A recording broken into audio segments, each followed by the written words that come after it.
Welcome to 1189, an online Bible commentary. My name is Tyler Marston, and today we're taking a look at Numbers chapter 10. The Israelites have been camping in the wilderness of Sinai for the better part of a year. We just saw the 1-year anniversary of their liberation from Egypt when they celebrated the second Passover in the last chapter. Now, this whole time, God has been giving instructions to the people. Instructions on how to build the tabernacle, how to offer sacrifices, how to stay clean, and who can touch what. We've seen the people numbered and arranged into their camps. And now, finally, after all of this time, the people will continue their journey to the promised land. 2 silver trumpets will be made, showing us the importance of balancing trust in God with strategy on how best to accomplish his mission. Additionally, we'll also get to see Moses adopting his non-Israelite family into God's covenant. And ultimately, it shows us the importance of following God with everything we have. In getting up or sitting down, in going or staying, in everything we do, we should only be seeking to do what God has willed for us. The Lord spoke further to Moses, saying, "Make yourself 2 trumpets of silver, of hammered work you shall make them, and you shall use them for summoning the congregation and for having the camp set out. When both are blown, all the congregation shall gather themselves to you at the doorway of the tent of meeting. Yet if only one is blown, then the leaders, the heads of the divisions of Israel, shall assemble before you. But when you blow an alarm, the camps that are pitched on the east side shall set out. And when you blow an alarm the second time, the camps that are pitched on the south side shall set out. An alarm is to be blown for them to be set out. When convening the assembly, however, you shall blow without sounding an alarm. The priestly sons of Aaron, moreover, shall blow the trumpets, and this shall be for you a perpetual statute throughout your generations." In the last chapter, we saw that the signal for the Israelites moving their camp was going to be the cloud of God's presence departing and moving from the tabernacle. We mentioned how that represented extreme confidence and faithfulness to God, following him literally every step of the way. And yet here we get more practical commands from the Lord in order to keep everyone on the same page during their travels. Don't forget that each tribe is responsible for an average of 50,000 families, and Moses is at bottom responsible for all 600,000 of them together. There needs to be a clear and easy means of communication in order to keep everyone together. And for that reason, God commands 2 silver trumpets to be made. There's one for each son of Aaron, and they're used as alarms to keep everyone together and to communicate with the people. And then we get the code breakdown, right? When both are blown, the entire congregation will gather together, and when only one is blown, it will just be the tribe leaders that gather together. When the trumpets are played in a certain alarm pattern, it will tell the tribe of Judah on the east side to set out and lead the procession of the Israelites, as mentioned in Numbers chapter 2. And then each time that pattern repeats, another group will move out. And I think what it shows us is that faith and strategy are not mutually exclusive. It's possible to go through life naively thinking that you're walking with God. You're living by faith. You're throwing caution to the wind.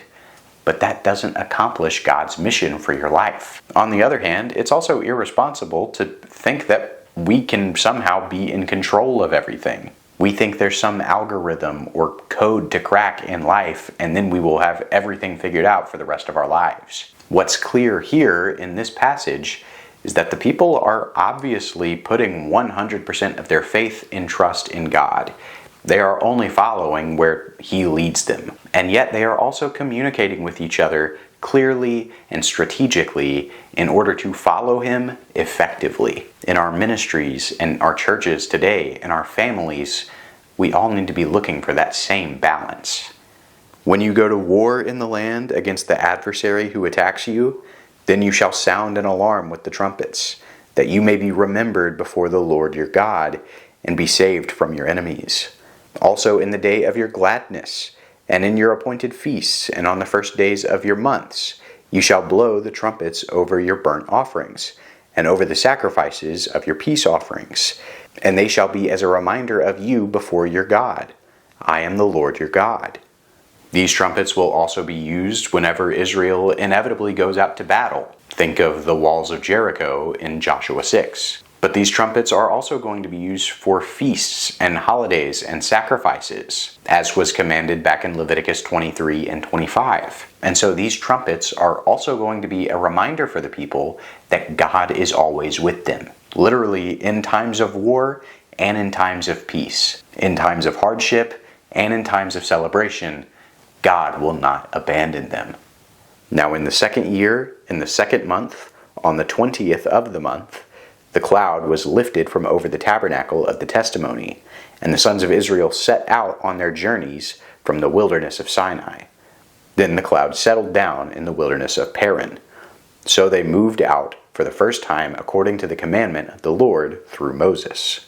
Finally, after about a year of waiting and receiving instruction from the Lord, it's time for the Israelites to resume their journey to the promised land. And of course, it's marked by God's presence moving from the tabernacle, showing them where He wants them to go. They leave the wilderness of Sinai and eventually settle in the wilderness of Paran. We last saw Paran in Genesis 21, where Ishmael and his descendants were going to live. Now don't forget that Ishmael was the son of Abraham and Hagar, his Egyptian slave. And now these Israelites, who were slaves to the Egyptians, are returning to the land that Abraham was called to. It's a symbol of God reversing the consequences of the patriarch's unfaithfulness. It shows His own faithfulness to His covenant that He made with Abraham and with his descendants. Then in verses 14 through 28, the 12 tribes move out one by one in the same order that Numbers 2 said that they would, starting with Judah on the east and ending with Naphtali in the north, with the Levites and the tabernacle and its holy furnishings coming in the middle. Then Moses said to Hobab, the son of Reuel, the Midianite, Moses' father-in-law, "We are setting out to the place of which the Lord said, 'I will give it to you.' Come with us, and we will do you good, for the Lord has promised good concerning Israel." But he said to him, "I will not come, but rather will go to my own land and relatives." Then he said, "Please do not leave us, inasmuch as you know where we should camp in the wilderness, and you will be as eyes for us.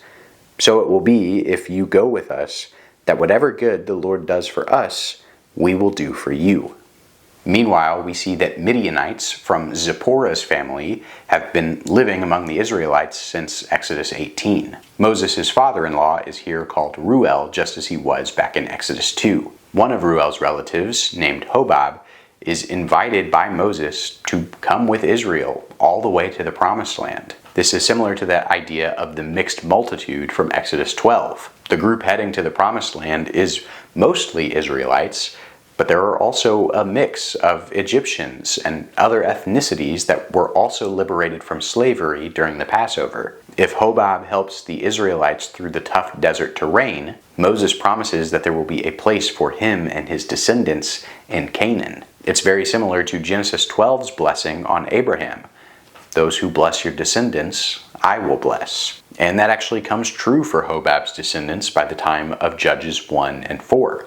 Once again, we see that being a part of God's people has never been about genetics or biology. It has always been about how you relate to God and His covenant. Moses is inviting his relative to experience what it's like living in fellowship with the Creator of heaven and earth. And Hobab obliges. It sets an example for us to be sharing the gospel with our close friends and family, helping them to know the God who created them. Thus they set out from the mount of the Lord 3 days' journey, with the ark of the covenant of the Lord journeying in front of them for the 3 days to seek out a resting place for them. The cloud of the Lord was over them by day when they set out from the camp. Then it came about when the ark set out that Moses said, "Rise up, O Lord, and let your enemies be scattered, and let those who hate you flee before you." And when it came to rest, he said, "Return, O Lord, to the myriad thousands of Israel." The final statements of this chapter show that 1, God is faithfully leading this people in an undeniable way. And 2, whether going or staying, Moses and the company are completely reliant on Him. They will only end up where they end up because they're following Him.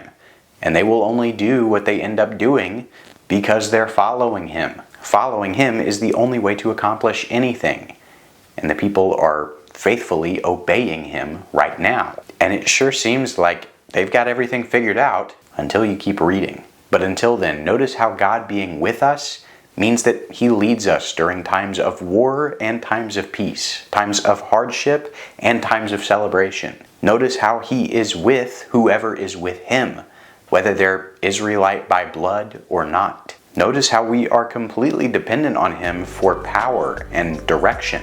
But that doesn't excuse us from doing the work of strategizing on how to be effective in his kingdom. Whether it means going or staying, we need to follow him. We need to trust him, and we need to be looking to him for guidance, all the while doing everything we can to protect and encourage our faith families. Thanks for watching 1189. I hope that you had a good day, and God bless.